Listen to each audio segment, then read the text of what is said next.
حضرت ابراہیم علیہ السلام کا واقعہ۔ آج ہم ایک ایسے نبی کی داستان سنانے جا رہے ہیں جنہیں خلیل اللہ یعنی اللہ کا دوست کہا گیا، جن کی زندگی اطاعت، قربانی اور توکل کی عظیم مثال ہے۔ آئیے سنتے ہیں حضرت ابراہیم علیہ السلام کی ایمان افروز داستان۔ بچپن اور قوم کی گمراہی۔ ابراہیم علیہ السلام کا تعلق عراق کے شہر بابل سے تھا۔ ان کے والد آزر بت تراش تھے اور سارا معاشرہ بت پرستی میں ڈوبا ہوا تھا، لیکن بچپن ہی سے ابراہیم علیہ السلام نے اس شرک کو تسلیم نہ کیا۔ انہوں نے چاند، سورج، ستاروں کو دیکھا لیکن یہ سب ڈوبنے والے تھے، اور ابراہیم نے کہا، میں اس چیز کو پسند نہیں کرتا جو غائب ہو جائے۔ الانعام 76-78۔ ابراہیم علیہ السلام نے اپنی قوم کو سمجھایا، کیا تم ان چیزوں کو پوجتے ہو جو نہ تمہیں فائدہ دے سکتی ہیں نہ نقصان؟ لیکن قوم نے ماننے سے انکار کیا۔ بتوں کا توڑنا۔ ایک دن جب پوری قوم عید پر گئی ہوئی تھی، ابراہیم علیہ السلام نے معبد میں داخل ہو کر سارے بت توڑ ڈالے اور کلہاڑا سب سے بڑے بت کے کندھے پر رکھ دیا۔ جب قوم واپس آئی تو حیران ہو گئی۔ انہوں نے پوچھا، ابراہیم، کیا تم نے ہمارے بتوں کے ساتھ یہ کیا؟ ابراہیم نے جواب دیا، بلکہ یہ کام اس بڑے نے کیا ہے۔ اگر بول سکتے ہیں تو ان سے پوچھ لو۔ قوم لاجواب ہو گئی مگر ضد پر آ کر بولی، جلاؤ اسے اور اپنے معبودوں کی مدد کرو۔ آگ میں ڈالے جانے کا واقعہ۔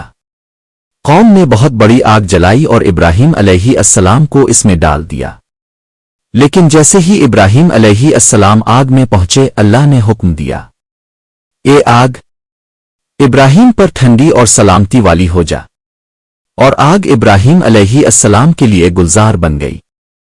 یہ توکل اور اللہ پر بھروسے کی لاجواب مثال تھی۔ ہجرت اور دعوت۔ ابراہیم علیہ السلام نے اللہ کے حکم سے عراق چھوڑا اور فلسطین، مصر اور پھر مکہ کی طرف ہجرت کی۔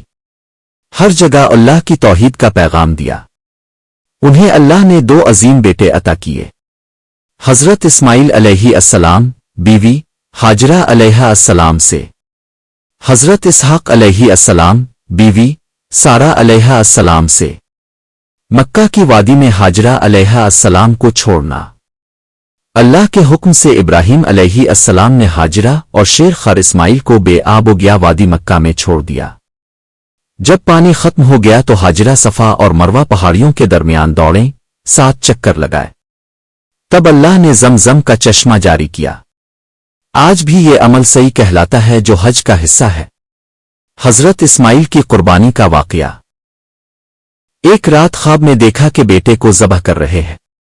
حضرت ابراہیم نے فرمایا، بیٹا، میں خواب میں دیکھتا ہوں کہ تمہیں ذبح کر رہا ہوں، تمہاری کیا رائے ہے؟ حضرت اسماعیل نے جواب دیا، ابا جان، جو حکم دیا گیا ہے وہ کیجیے، انشاءاللہ مجھے صابر پائیں گے۔ جب چھری چلائی، اللہ نے فرما دیا، اے ابراہیم، تم نے خواب سچا کر دکھایا۔ ہم نیکی کرنے والوں کو اسی طرح جزا دیتے ہیں۔ اور ایک دمبا نازل کر دیا۔ اسی واقعے کی یاد میں ہر سال عید الاضحیٰ منائی جاتی ہے۔ خانہ کعبہ کی تعمیر۔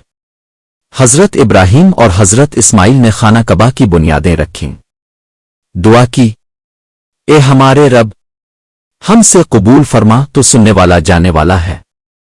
یہی خانہ کعبہ آج بھی مسلمانوں کا قبلہ ہے۔ پیغام اور اختتام۔ ابراہیم علیہ السلام نے ساری زندگی اللہ کی توحید کے لیے گزاری۔ وہ ہر آزمائش میں کامیاب ہوئے اور اللہ کے محبوب بنے۔ قرآن میں ہے، بے شک ابراہیم ایک امت تھے، اللہ کے فرمانبردار اور راست باز۔ ابراہیم کی مہمان نوازی اور فرشتوں کی آمد۔ حضرت ابراہیم علیہ السلام کے پاس کچھ اجنبی مہمان آئے۔ اپنے فوراً ان کی مہمان نوازی کی اور بچڑی کا بھنا ہوا گوشت ان کے سامنے رکھ دیا۔ جب انہوں نے ہاتھ نہ بڑھایا تو آپ کو حیرت ہوئی۔ مہمان فرشتے تھے، حضرت جبرائیل، میکائیل اور اسرافیل، جو حضرت ابراہیم کو خوشخبری دینے آئے تھے کہ ان کی بیوی حضرت سارہ کے ہاں حضرت اسحاق پیدا ہوں گے۔ کیا تمہیں حضرت ابراہیم کی معزز مہمانوں کی خبر پہنچی؟ انہوں نے کہا، ہم تجھے ایک علم والے بیٹے کی خوشخبری دیتے ہیں۔ قوم لوط کی تباہی۔